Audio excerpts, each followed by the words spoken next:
Now let's take a look at page 4, where we start out on section 7.5, which is any attached schedules. Just check them off there, or you can add one, of course, if it's different.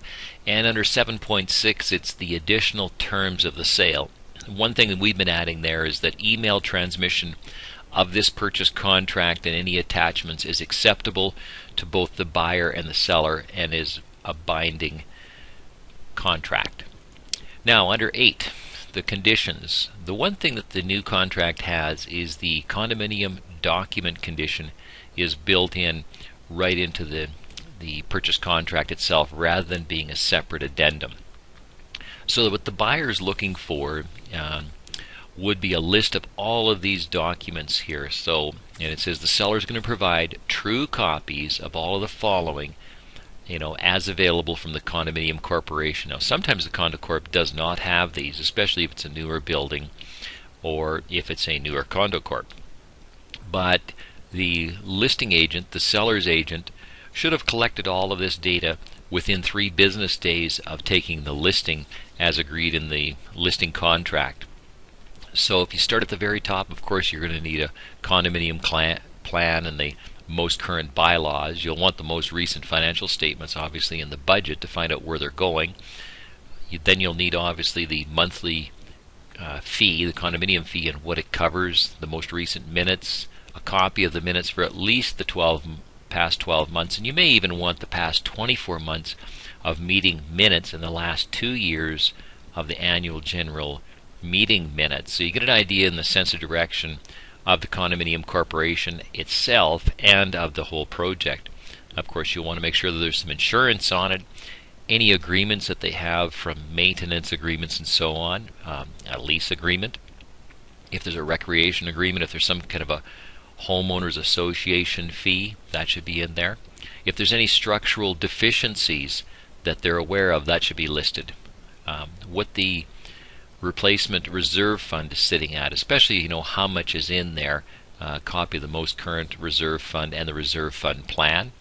In older buildings in Alberta, there may have been post-tension cables in there, which may or may not be an issue. Then there should be a statement setting forth all the contributions that are in particular to this one unit. If there's any legal actions that have been commenced against the corporation or served on the corporation, if there's any judgments, and obviously if there's any written demands made on the corporation above $5,000, that should all be in there. And if you have 2 or 3 other items that you want, you could add those definitely in there.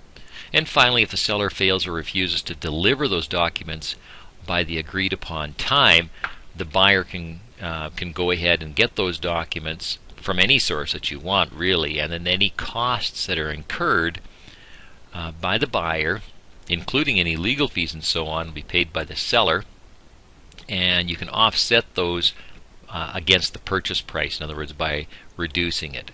And the buyer will have no remedy other than that for failing or refusing to deliver the documents. Personally, we usually stroke that out, and we look for all the documents to be delivered, usually within 2 or 3 business days.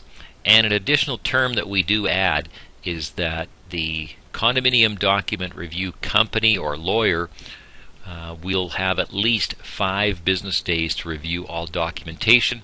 Otherwise, an extension will be granted.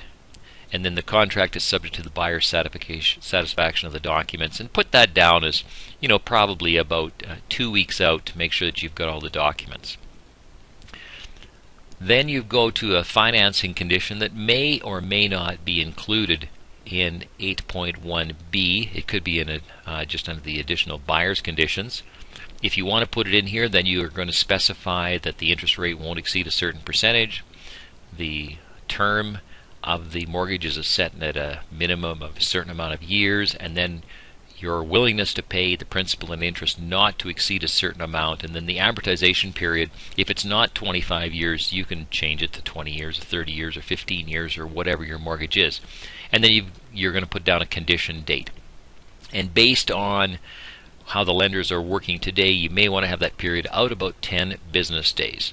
And you, the buyer, will pay for all the costs associated with getting that new financing.